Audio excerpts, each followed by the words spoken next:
We got Diablo Frank and this illegal machine. Fix-It just walked away. He said, I'm going to go look at trades, and walked away. And that was 30 minutes ago, and we haven't seen him again. Let it go. Like, if you don't want to be here, just say you don't want to. Don't just walk away. We're human beings. Hey, so did you see we were at Peter David's table, and he was going through a stack of books, signing, and we got to a book that wasn't his, so he just pulled it and handed it back to the guy and said, that's not me. Yeah. You know, Friday I was over here with him and DeMatteis. It's D-E-D. Matteis. Yeah, DeMatteis. Okay, so they were like taking a picture with him with every single book he signed, like proofing it. Like eBay stuff? Those are unfortunate people, yeah. Our current situation. Bit of a limbo purgatory kind of thing, huh? Yeah. Hey, you know what DeMatteis writes a lot about? Purgatory? Purgatory. Got your questions ready? You're not going to ask him somebody else's questions, are you? I'm waiting for that big voice to come booming over the speaker system. Unless he doesn't know he's doing that. They call it hot mic, I believe.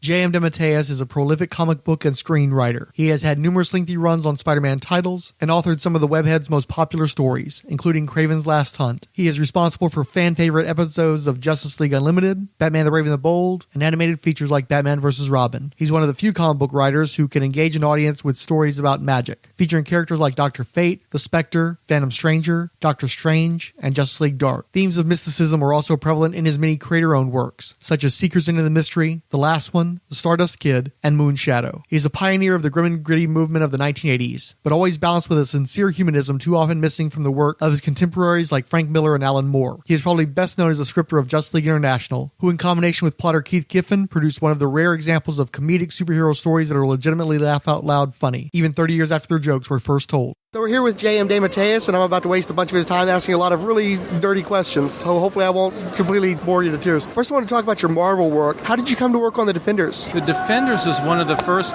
books that I did when I was started at Marvel, because I sold my first stories to DC. That's where I broke in. And I had done some fill-in work for Marvel, for Jim Shooter, who really liked my work and wanted to bring me over there, and he knew that I had a passion for Doctor Strange. So that's why he said, I'm going to give you The Defenders because I know you love Doctor Strange. And that's how it started. By the way, I don't have a question about it, but I just want to say I loved your brief run in the 90s on Doctor Strange that ended up that last series, the last long-form series they did. I had a great time with that also, and it was like, by the time I think I'd finished the first or second issue, they announced that the book was canceled, so I never quite got the chance to hit the rhythm that I wanted with the book. And then the last few issues were spent, they asked me to wrap up old plot lines from before my run, but I still had a great time. And Mark Buckingham, the artist, what a great artist for Doctor Strange. He did a beautiful job, but I always felt a little frustrated by that. That's a character I would return to.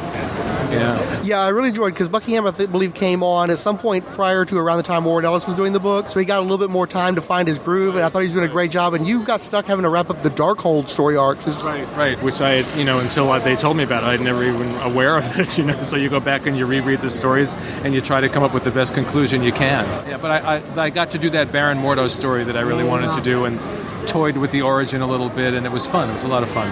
I love that character.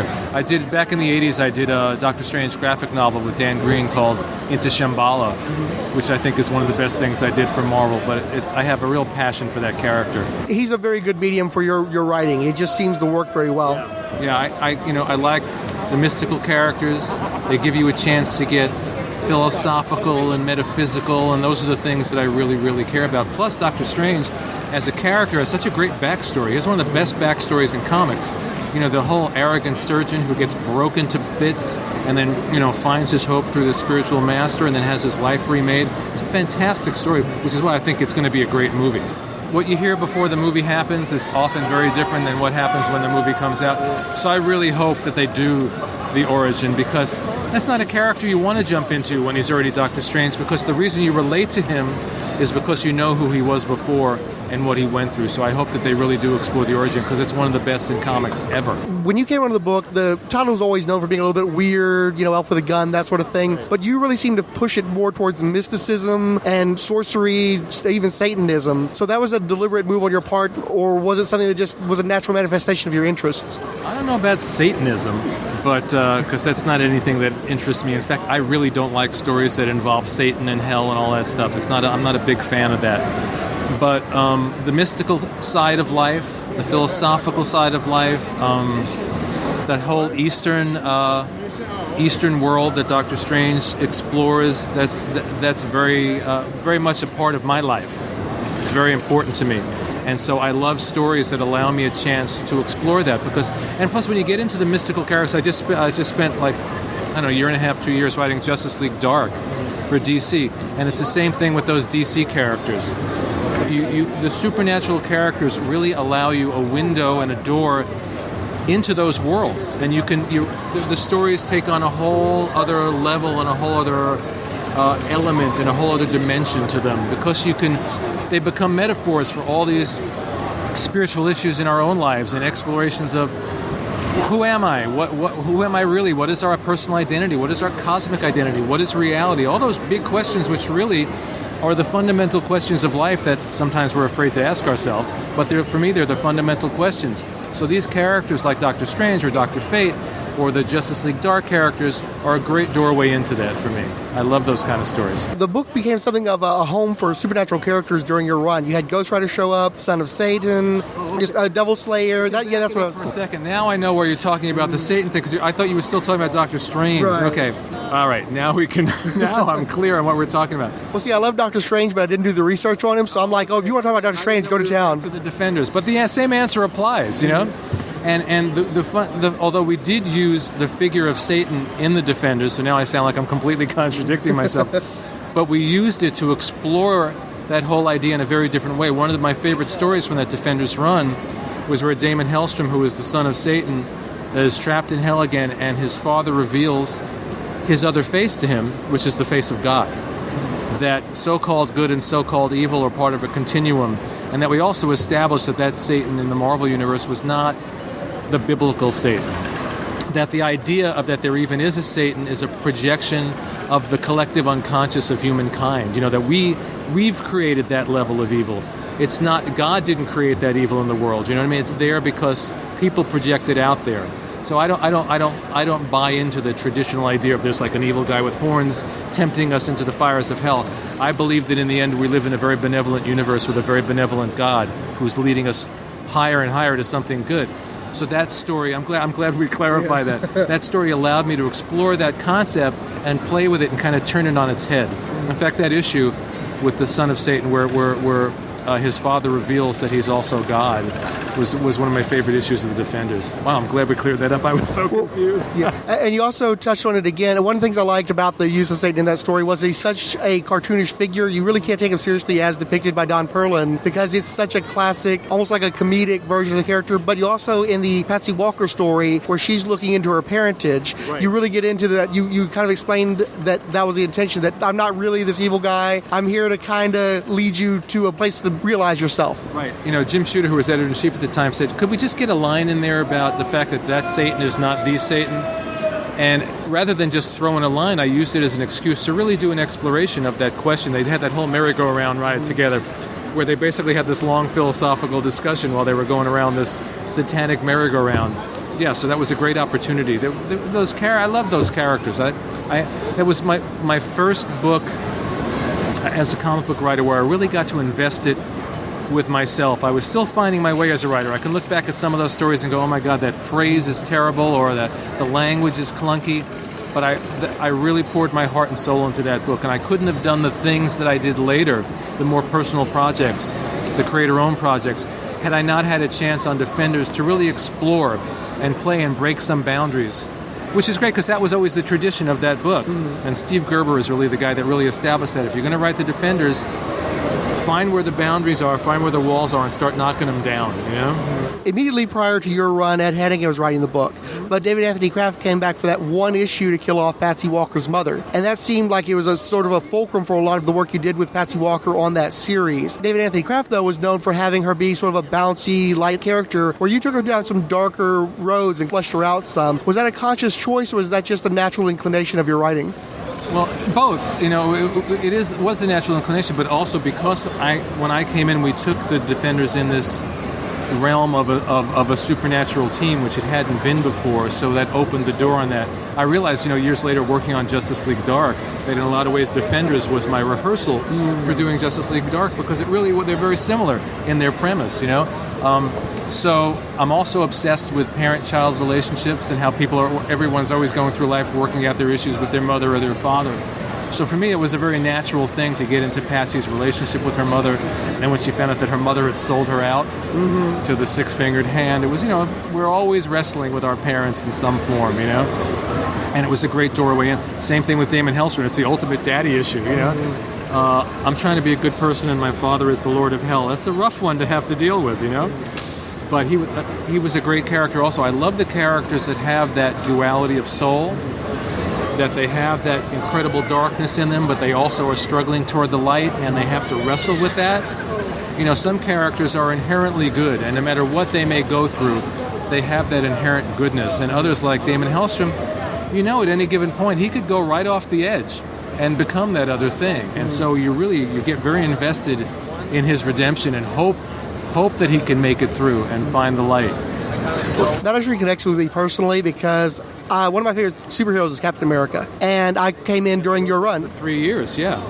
Well, and Captain America is a guy who's very stable. He's got that moral center. Captain America was a father figure to me, and between your work with Mike Zeck and with Harry Gamble on like Mr. Marvel Fanfare, Marvel Team Up, that character was a father figure to me and helped to keep me on the straight and narrow as well. So it's funny that it kind of came full circle with some of the stuff you were talking about just now. That's great. Well, and Captain America is a very, very different thing because he is an inherently good and decent man. And the trick is when you write those characters is to keep that always in mind, but make them interesting. And Roger Stern, who came before me on the book, was wise enough to ground him with a nice supporting cast that he started. And I was able to take that and develop it. He had the relationship with Bernie. I got to take that and develop it and make him, thanks to the groundwork that Roger did, to make him more human. So that he's not just... Because the worst thing that could happen with Captain America is that he's just a symbol. And if a character's just a symbol, they're not a human being. So you have to find that humanity in the character. And he was one of those characters where I really came to fall in love with the character as I was writing him. I always liked Captain America, great, iconic character. Loved, the Jack Kirby and all that's what Stan did, and I read it over the years. But when I actually sat down to write the character was when I really connected and came to love the character. I'm Mr. Fix-It. This is my consigliere, Diablo Frank. The line is Cagliostro. Same difference. Spawn is one of the most successful comics properties of all time, with best-selling books, animated series, toy lines. That stinky movie, all the lawsuits over who's got what rights. Don't be a comedian. We got business to handle. We're here to pimp our new show, Spawn Talk, about Todd McFarlane's cursed anti-hero and his fight against all the forces of heaven and hell in a doomed quest to be reunited with his beloved wife, Wanda. No, the show's called Spawnometer, named after the countdown clock on Al Simmons' Hellspawn supernatural power and undead lifespan. Yeah, whatever. And the gimmick is we cover one issue of the comic per episode in 22 minutes or less. 1 minute for each page the comic runs. Then we'll briefly look at another Image Comics creator or series in roughly chronological order, reflecting a quarter century of creators' rights opportunities at the greatest publisher in the industry. Then we'll dump a letter section and some ads on the back of the show, just like Image Comics does. New shows will appear on Road Spine podcast feed through iTunes, Stitcher Radio, Shot Engine, and the Internet Archives. Until we immediately start blowing our deadlines, just like an Image Comic. Shut up! Why you gotta be a wise guy? This is why you got no friends. Did you read any Patsy Walker stories? Like, she had a fairly long-running pair of series before she became the Hellcat character. Did you read any of that stuff? No, because growing up, I was reading the superhero stuff. I was aware that it was there. I remember seeing it on the rack, Patsy Walker. But I didn't become aware of her until, I think it was Steve Englehart that brought her into the Avengers as a character. So that was my familiarity with that character, was through that. And, the love affair between Patsy Walker and Damon Hellstrom I think, worked because they were so different. Because even with what she'd been through, at heart, she was that same Patsy Walker. And the last person you think she's going to end up with is the son of Satan, you know? So that romance was a great thing to play with and a great thing to write. And I noticed you jumped right into that. As soon as he showed up, you started that romance where previously they'd been playing around with a Hellcat Nighthawk romance. But you seem to have your own ideas of what to do with Nighthawk because he seemed to be somebody who needed to be challenged to get him out of his rich boy rut, I guess you could say. Well, you know, what's interesting, and I did a panel yesterday and we talked at length about this, when the stories are really working, I'm not making that decision. The characters are making that decision. What happens a lot of the times is you get the characters on the page and they start interacting, and there are relationships there that I would have never thought of. But suddenly, say, Patsy Walker and Damon Hellstrom are in the same scene, and you sense that there's a spark between them. I didn't know there was going to be a spark between them till I start writing the dialogue. Someone was asking me, about my Justice League run with Keith Giffen. Same thing with Beetle and Booster. Did you set out to create this great friendship with Beetle and Booster? No. They created it, and we followed it. Same thing with Damon and Patsy. It was like, oh, okay, these two, there's something between these two. I better explore this and see where it leads.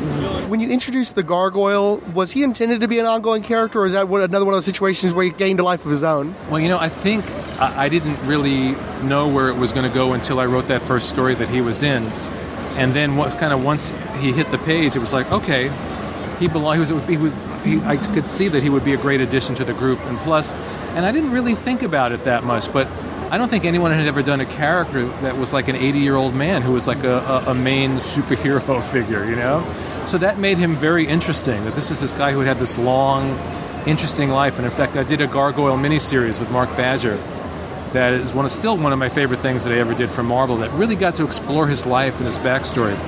And I love that character. That's another character I would go back to and write because he's really interesting. He was unusual then, but now there's this sense they're trying to become more diverse in comics, but at the same time there's a greater homogeneity because everybody's lean, everybody's young, everybody's sexy, and you don't have that diversity of character types anymore. Right, that's true. And again, I wasn't consciously trying to be diverse by having an old man be the character. It just, as a writer, was like, oh, that's interesting.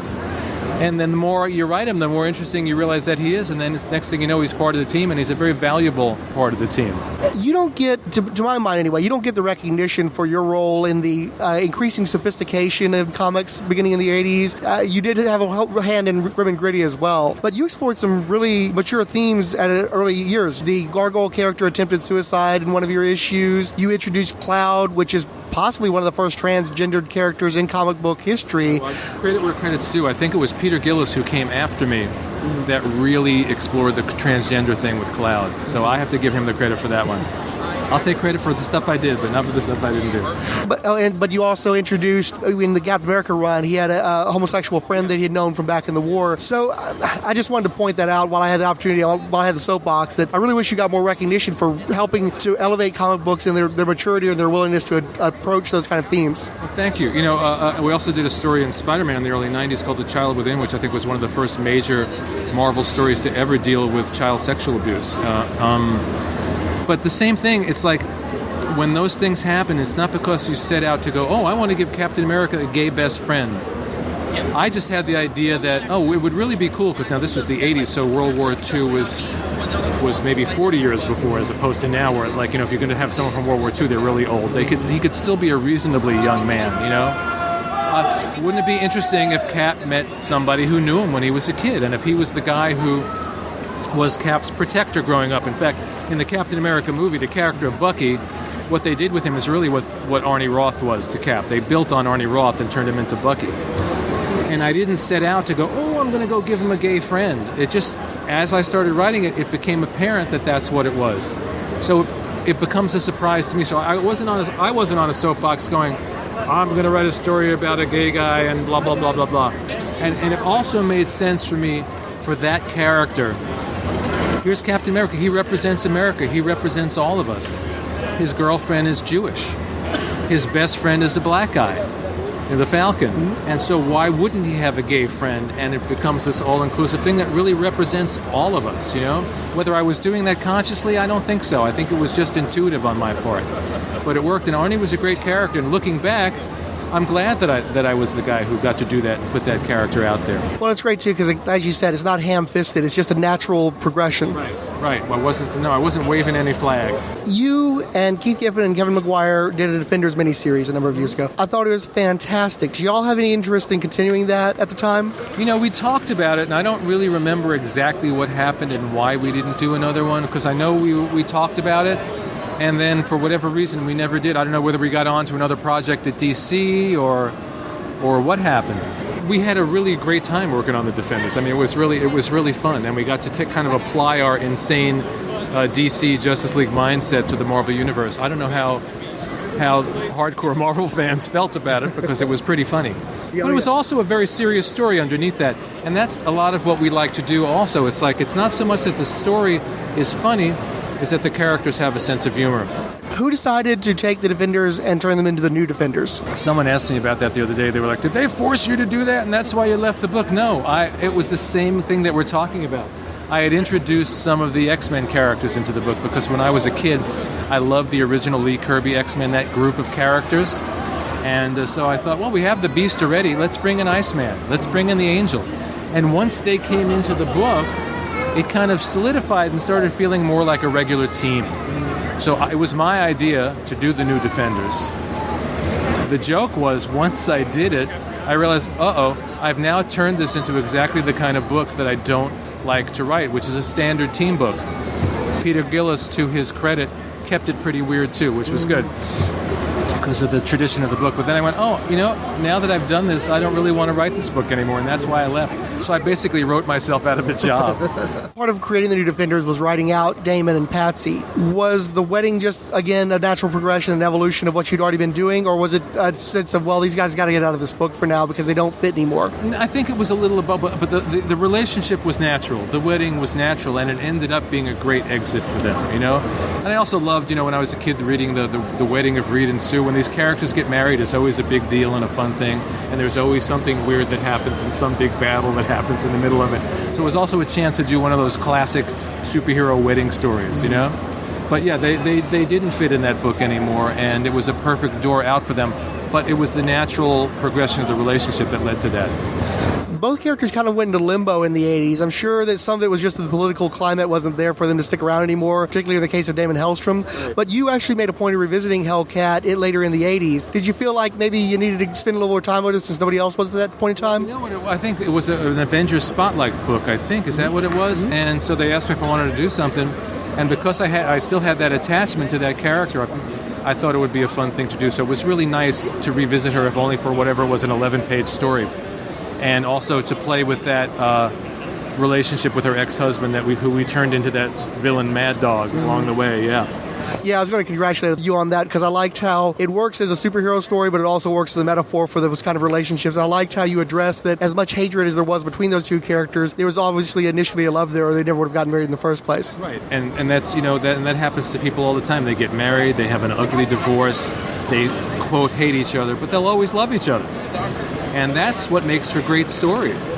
That's, in a very different way when I was writing Spectacular Spider-Man, the Peter Parker-Harry Osborn relationship worked for just the same reason. Harry was the Goblin, they were absolute enemies, but they were still best friends. And underneath it all, they still loved each other. And that's what makes for great drama and great psychological tension and for great stories. At that panel yesterday, there were some great stories about people crying over the death of Aunt May, but I also think that the death of Harry Osborn was very effective as well. Yes, and that was also, people asking, well, did you have that plan from the beginning? Not at all. It was just what happened, and then suddenly I find myself in the middle of this scene, and the building's going to blow, and that's when Harry comes through and saves Peter, and then the serum kicks in, and he dies. And I have to say about that scene, because it's one of my favorite scenes in all the Spider-Mans. In fact, it's probably my favorite single issue of any Spider-Man story I've ever done. When I wrote the plot, and we work what's called Marvel-style plot first, so I write a very detailed plot. It goes off to the artist. So in my mind, I'm thinking the last few pages, they're in the ambulance, Harry's dying, he takes Peter's hand, he dies, it's very dramatic. I'm going to write a lot. I'm going to really fill that up, schmaltz it up, and be very dramatic. And then I got the pages back from Sal Buscema, and the way he drew it, everything that I wanted to say was in the artwork, so I could just shut up.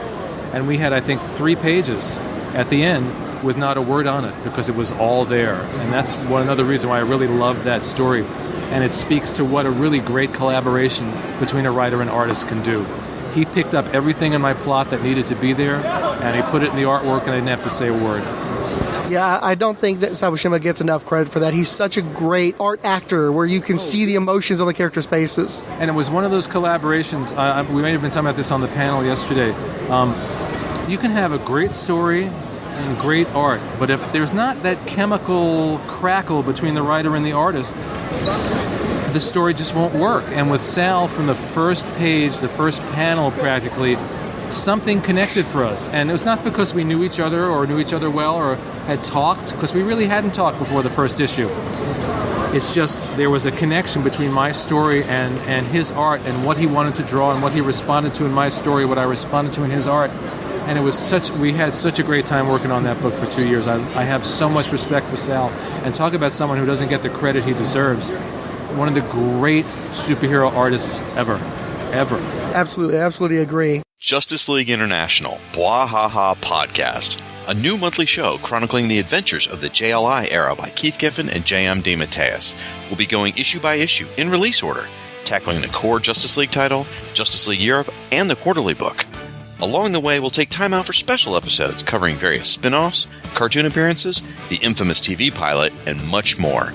So join me in an ever-changing roster of guest hosts as we celebrate your favorite JLI members, such as Martian Manhunter, Batman, Dr. Fate, Black Canary, Fire, Ice, Maxwell Lord, Oberon, Captain Marvel, Rocket Red, Captain Atom, Mr. Miracle, Guy Gardner, Booster Gold, Blue Beetle, Nort, and many, many more.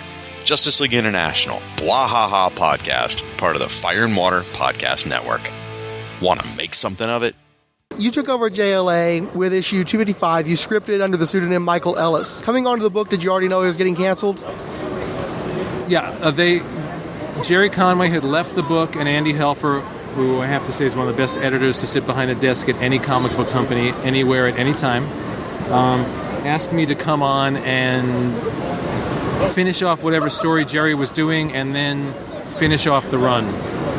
And, I got my directive, kill some characters.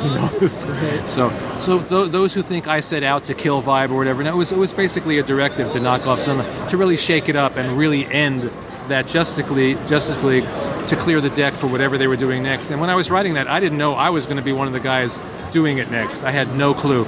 I was just there to write that. So, I got to finish that off, and it was a fun run. We had a good time with it.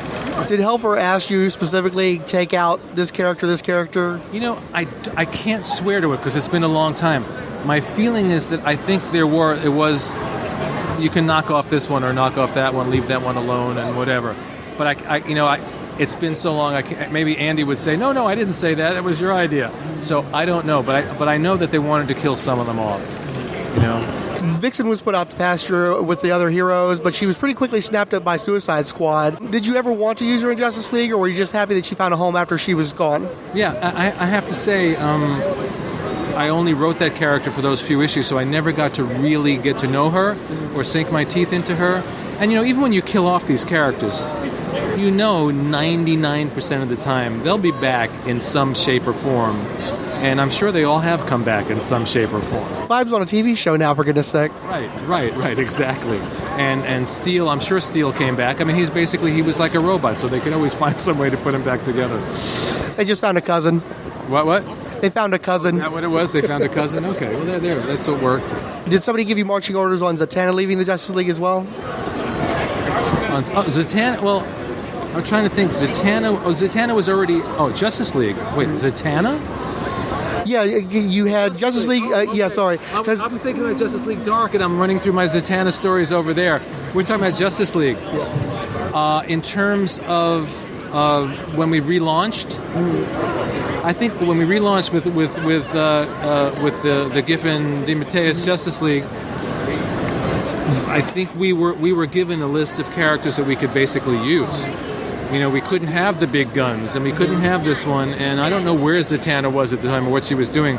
I think Keith and Andy were the ones that finally, based on what they were told they could use, that came up with the first roster of characters. So Zatanna just wasn't included. I don't know if it was a conscious decision or what happened.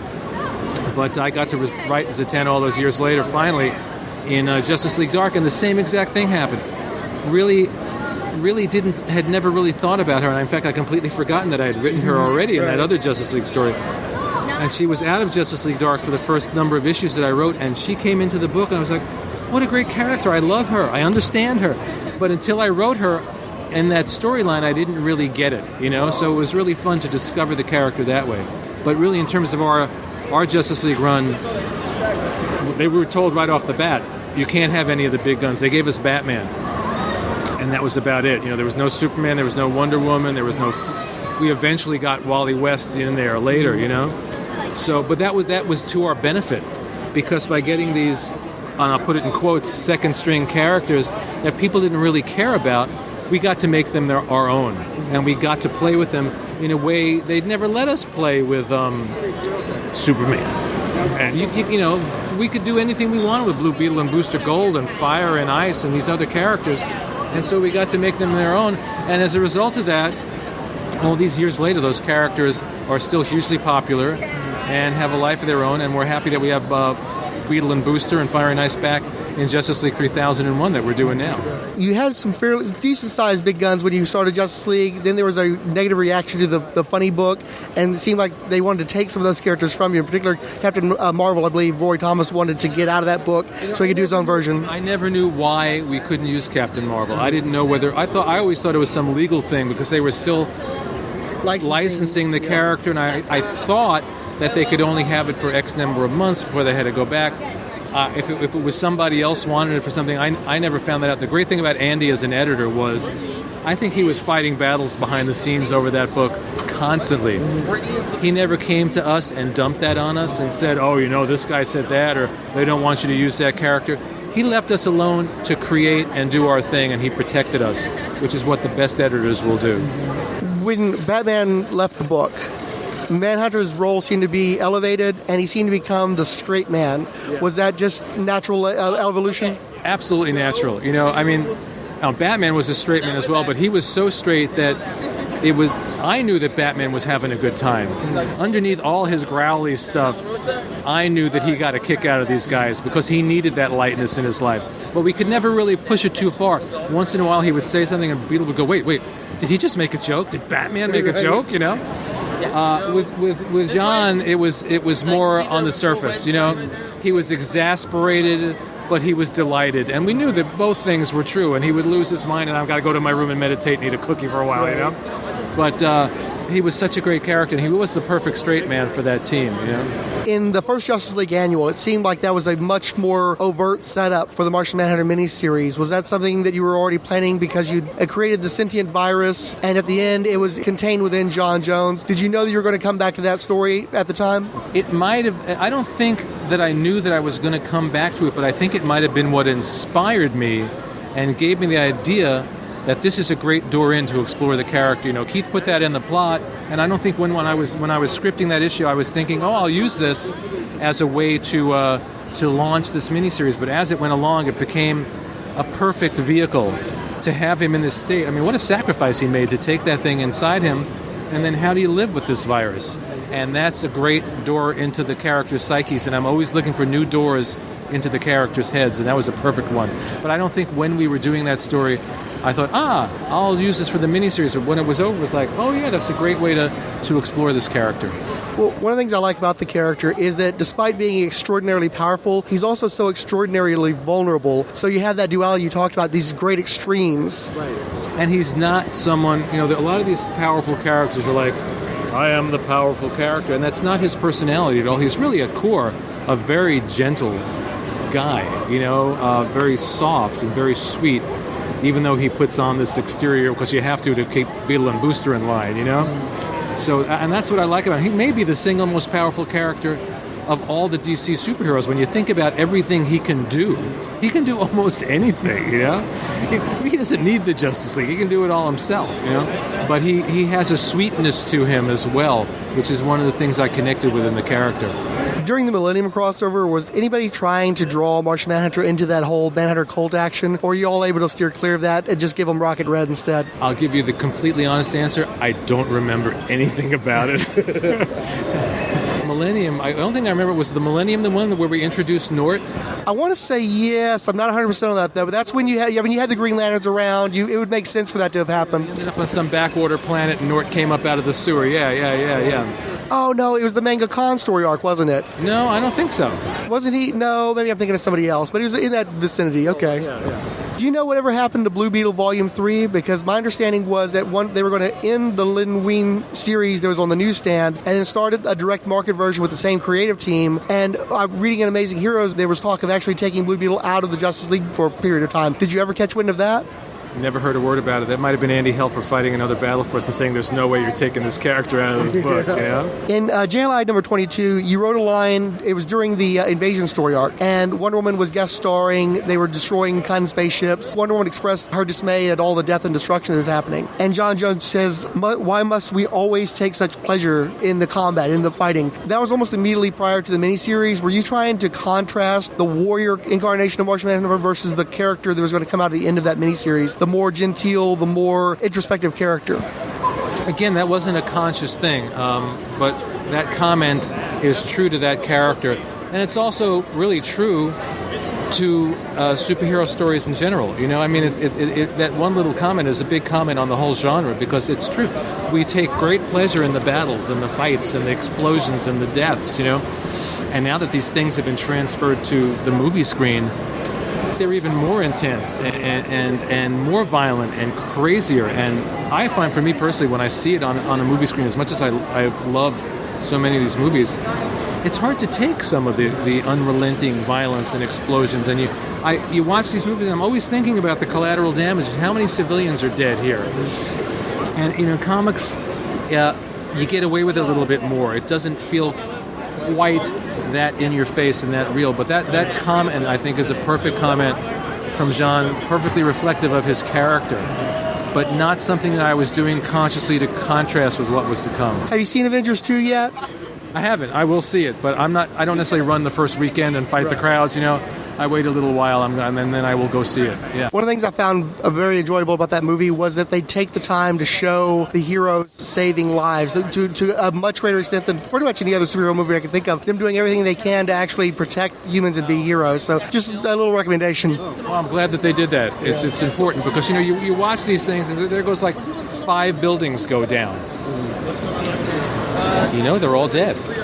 They're all dead. And, you know, oh, the heroes won the day. Well, what about those, like, millions of people that went down in all those buildings and all those people that had all this stuff dropped on their heads, you know? And I actually I did a mini-series for IDW 2009 called The Life and Times of Savior 28, which really took all of my reservations about the superhero genre, which I love, or I couldn't have done it all these years. But underneath it all, I'm always going, I'm still uncomfortable with the violence. I'm still uncomfortable with the whole mentality that says we can solve problems by dropping buildings on each other's heads, you know?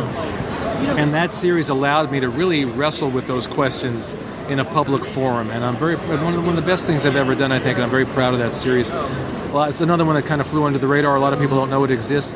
But if you're out there and you're a fan of my work, please read that one because it's very important to me.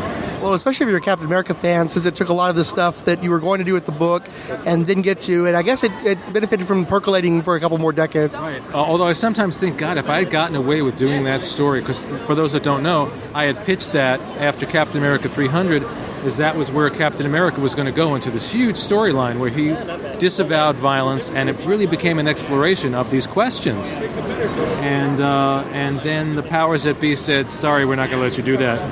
And I literally wrote and played with and rewrote that story for 25 years. The joke is, when I finally found this artist, my friend Mike Cavallero, and we pitched it to IDW, after 25 years, it was approved the same day we pitched it. That has never happened to me before or since, to have an approval the same day especially because I'm in New York and they're in California. Time difference, everything. Same day. Yes, let's do it. Let's go. Awesome. What was the motivation behind so radically changing Martian Manhunter's origins? You know, the 80s was a time where they wanted reinvention. They wanted things to be fresh and new.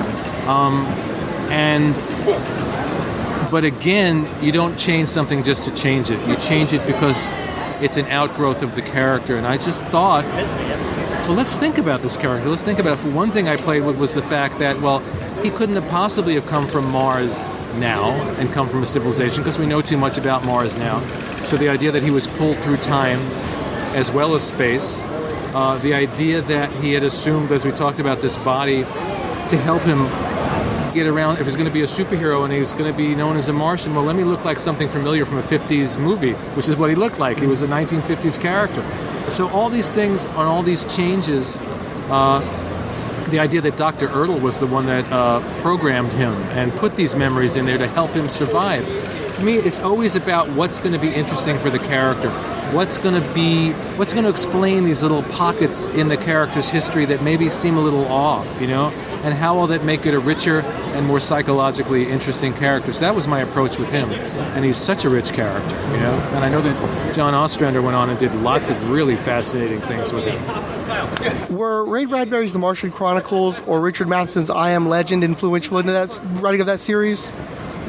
I don't know if I'm one of the world's biggest Bradbury fans. I worship at the altar of Ray Bradbury. I mean, there are a couple of writers I love as much. There's nobody I love more, and I can't think of another writer who has inspired me more than... I read a Bradbury book, and I want to go write immediately because he just sets my soul on fire, So I'm sure it wasn't on some unconscious way. If you're writing about Mars, certainly the poetry of that story, and that story was very poetic, probably came... But I write poetically anyway, but one of the reasons I write poetically probably is because I read Bradbury, So, but that's why when I got to the end, because I had done this poetic story about Mars, I had to dedicate that story to him, because he really is, in my literary pantheon, one of the god of gods in there. I love his work, and I return to it again and again and reread it, and it always inspires me.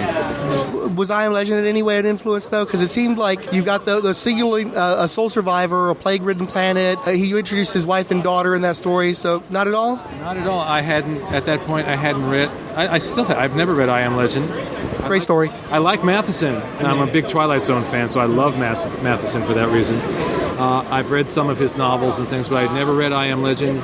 I don't think I'd ever seen any movie version, so if anything that's similar is completely coincidental. It's never been adequately adapted. They always change the story so thoroughly that it's virtually unrecognizable. So even the Will Smith version? No. Yeah? Completely different, yes. They've yet to adapt that adequately. I highly recommend it. Well, maybe I'll get around to reading it one of these days. Did you ever have plans to revisit Saul Ardell and just it never seemed to happen? I know he was referenced toward the end of the JLI run, but he never popped up again after the Martian Manhunter series. I did a story, and I think it was supposed to run in... Remember, we had Justice League International Quarterly. It was a gigantic book. It was like 80 pages 4 times a year. I did a story that, for whatever reason, never saw print, and it was a Martian Manhunter solo story, and it had to do... It's a great story. Maybe I'll get to rewrite it. He encounters a woman that he becomes convinced is a human woman who's the reincarnation of his Martian wife. But if I'm remembering correctly, Dr. Erdl or Erdell, I've never said it out loud before. Maybe you're right. Maybe it's Erdell. It sounds better that way. Was in that story. I know he was in that story. But I think what might have happened is we were working on that toward the end of our run, and it was in the drawer to go into Justice League Quarterly, and it just never saw print. There was another story I did, was a Guy Gardner General Glory story. Trevor Von Eden drew it. It was a really fun story, and I don't think it ever saw print. So there's a couple of stories that may be still up in drawers at DC.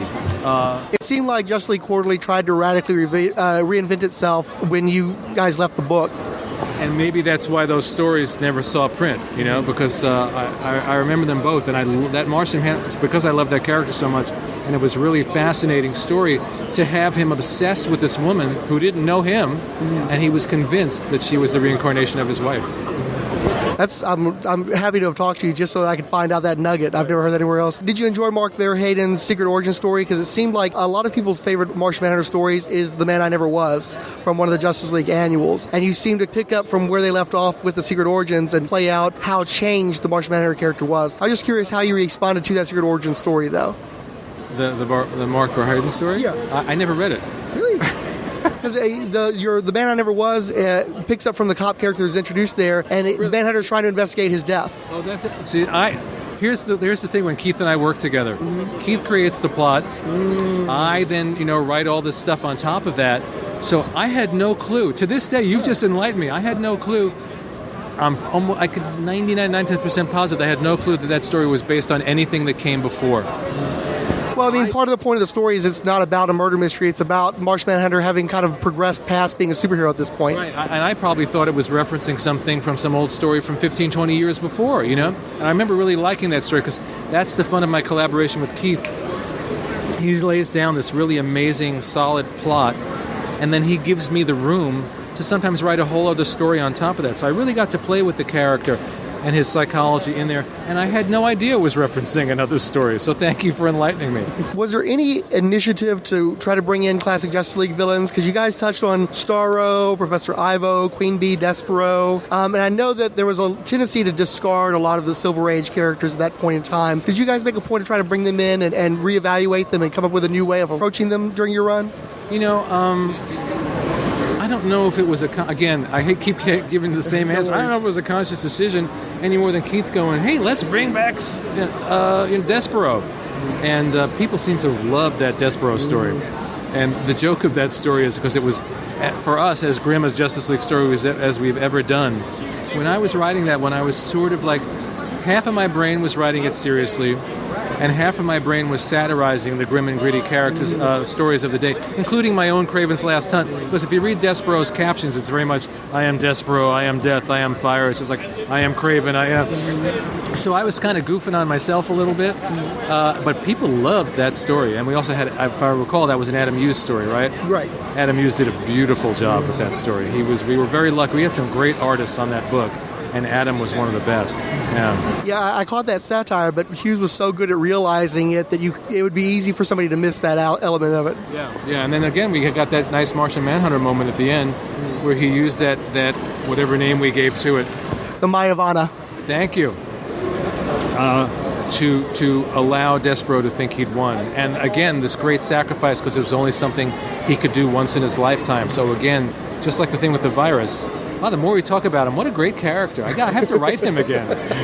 DC, if you're out there, I need to write that character again. Well, you mentioned, too, you were trying to dial down the grim and gritty. Ultimately, that story is about the gift of love, solving all the problems. Yeah, very, very much so. Very much so. And that element was right there in the plot, and I got to do what I do, which is weave it into the Martian mythology and everything. Yeah.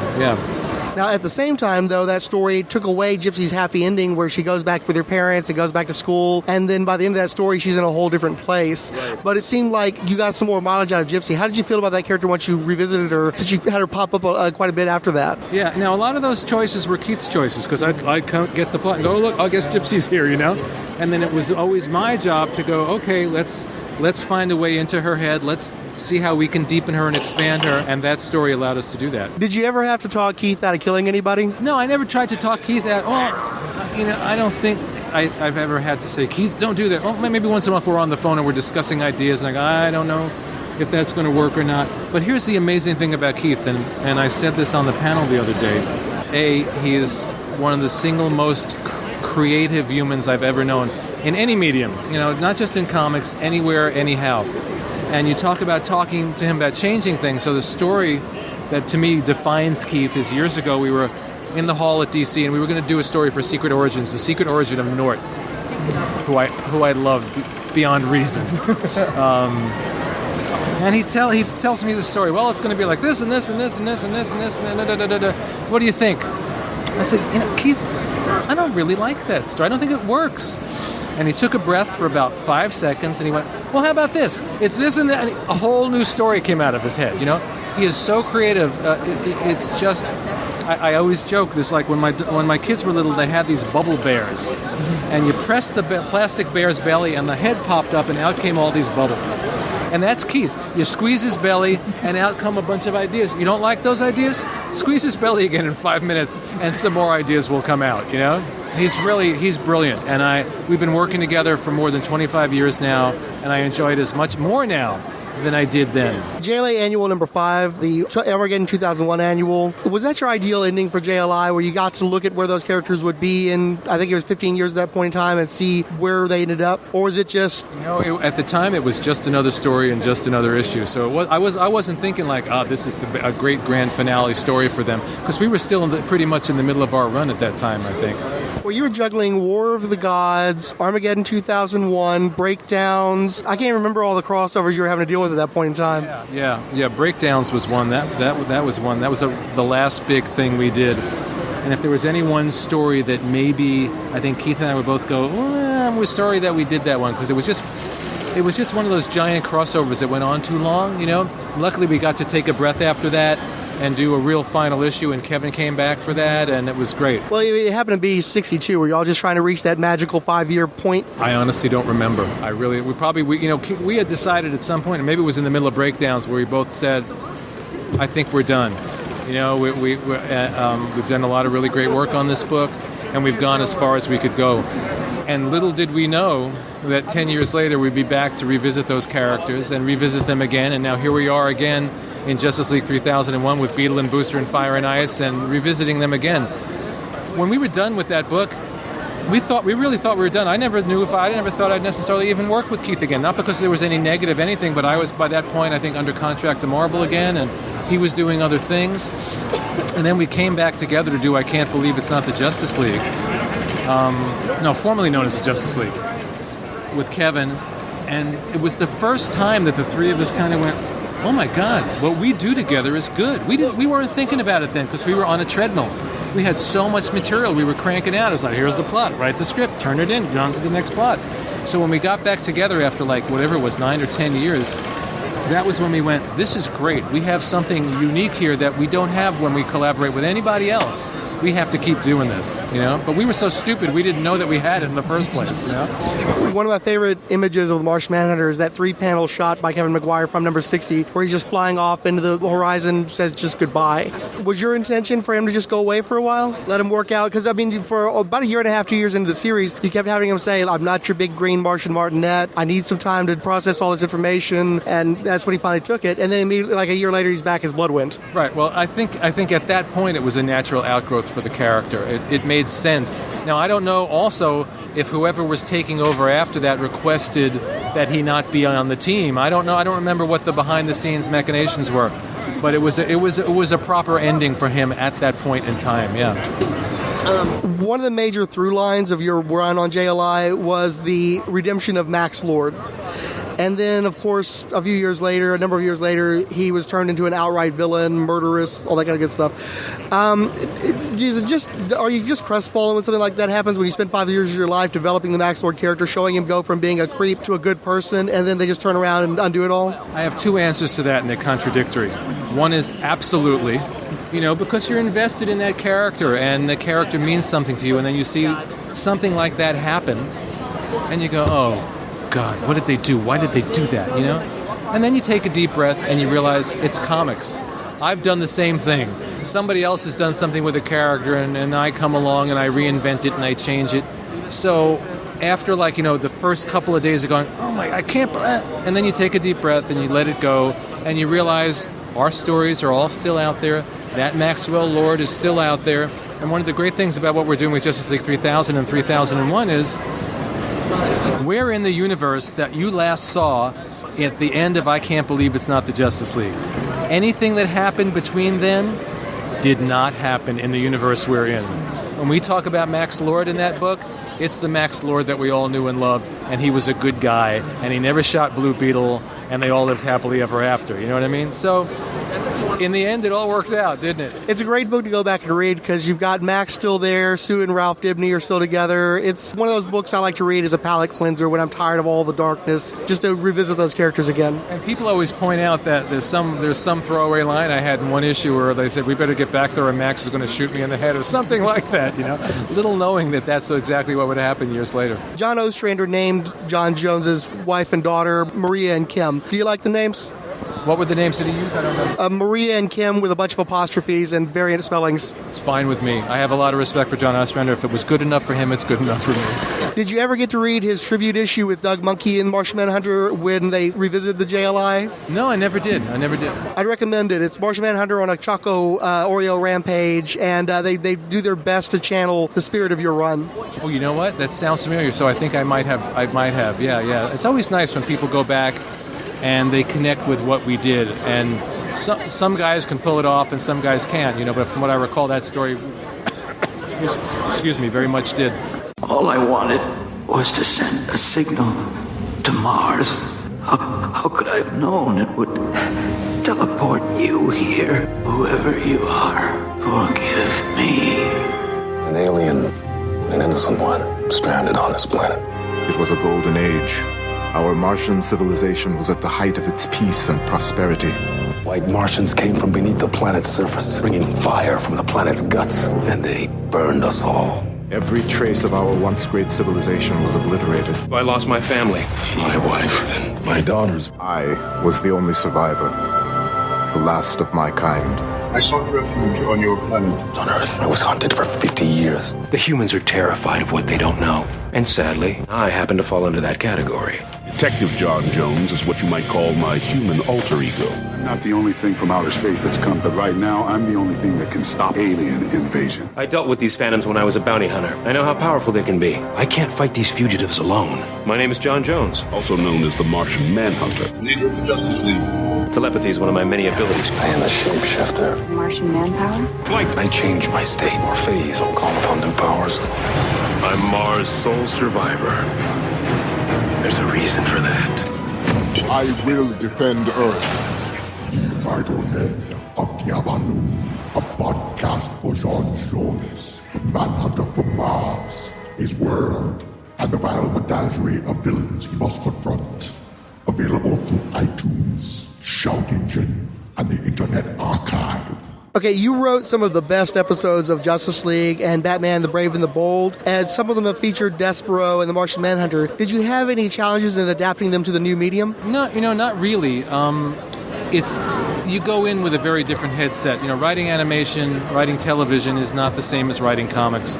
For one thing, it's a much more collaborative medium. If you're hired as a freelancer in TV, you've got a producer, you've got story editors, you've got guys that have worked out the map of the show, and you're really hired to execute their vision for the show and then ideally bring as much of yourself and your vision to the table. But it's not about me going, I'm going to write Justice League Unlimited, here's where the show's going now. No, because they have that in hand, So in comics, there's a lot of freedom. Even on, mainstream iconic characters, I've had so much freedom with Spider-Man, with Justice League, with all these characters, to do them exactly the way I want them, With Justice League, with the animation, you're doing the show the way the producers want to do the show. So I take off my personal vision hat, and I put on my collaboration hat, and then I have a great time, because these guys are really smart, and really creative, and really talented, and between all of us, we work things out, and I loved working on those shows. I mean, the first thing on Justice League that they handed me was the Alan Moore story. Yeah, I got to caught that anecdote yesterday. That was great. And you said that's the only time you've ever had a first draft accepted for animation.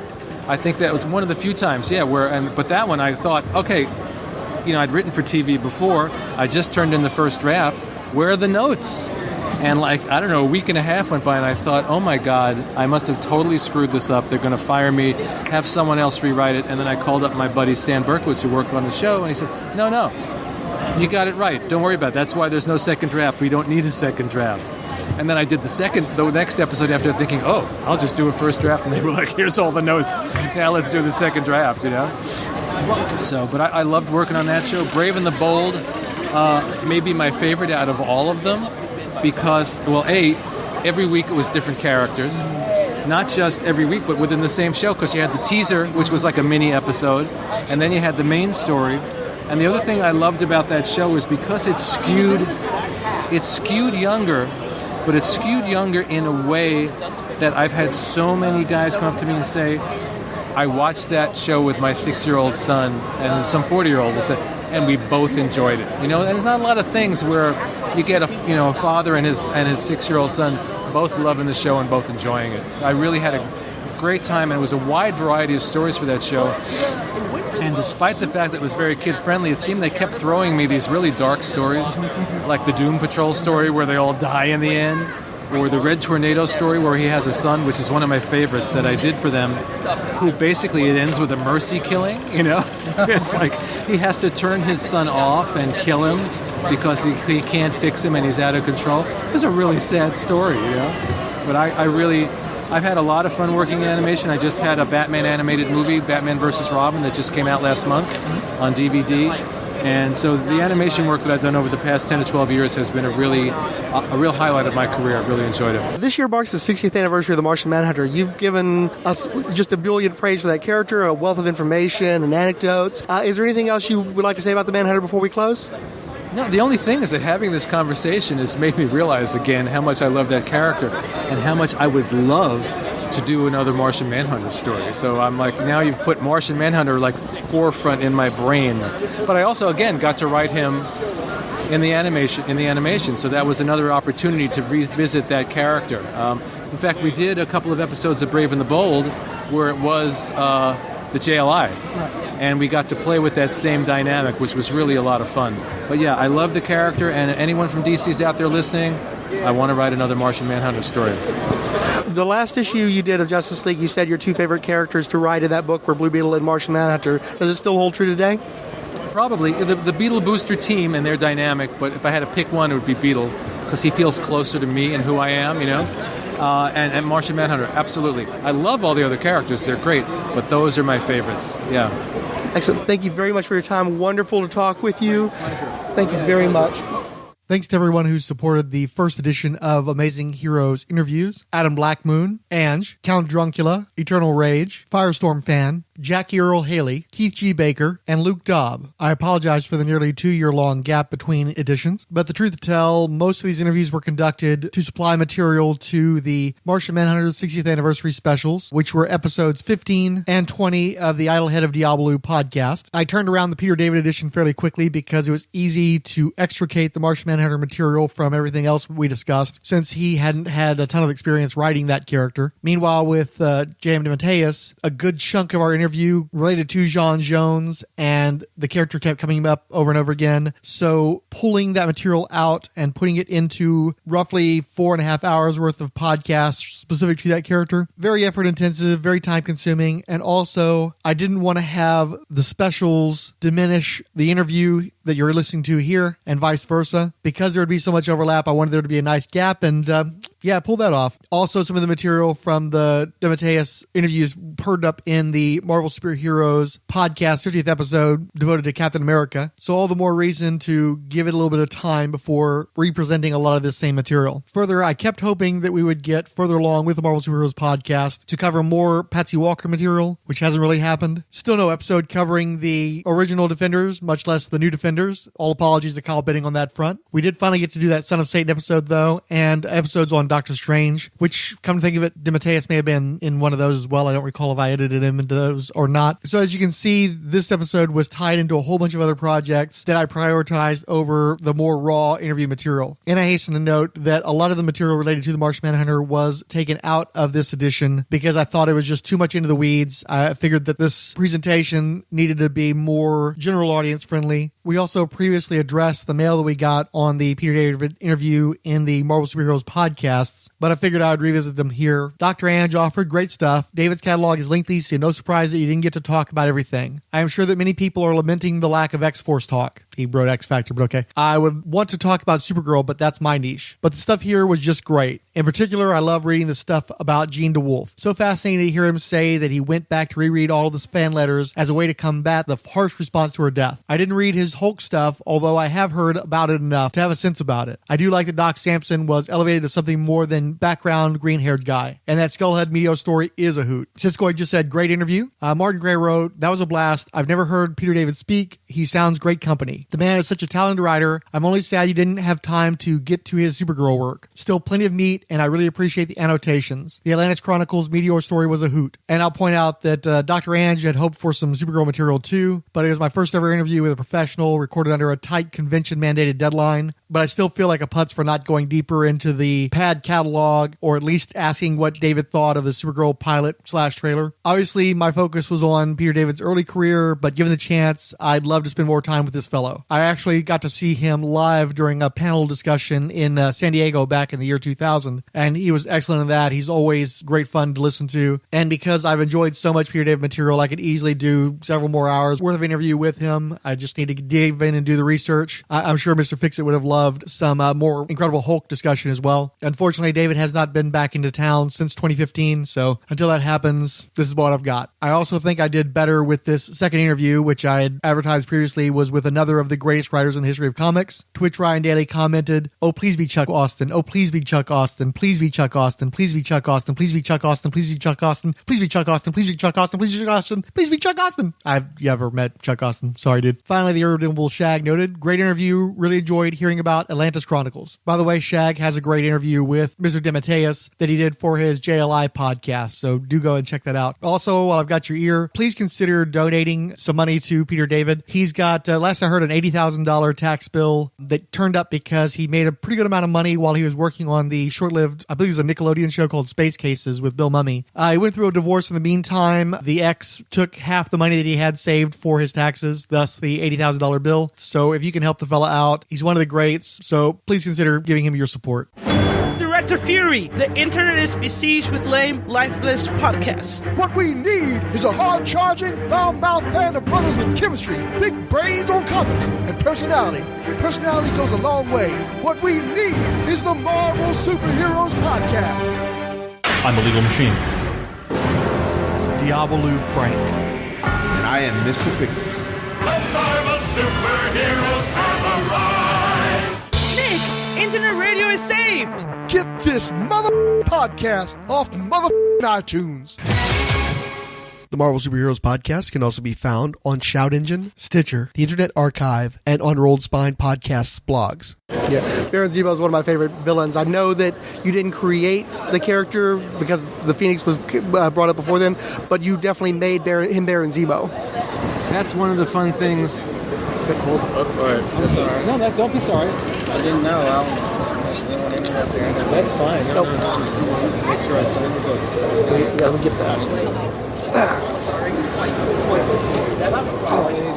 We were just talking about these stories. That's funny.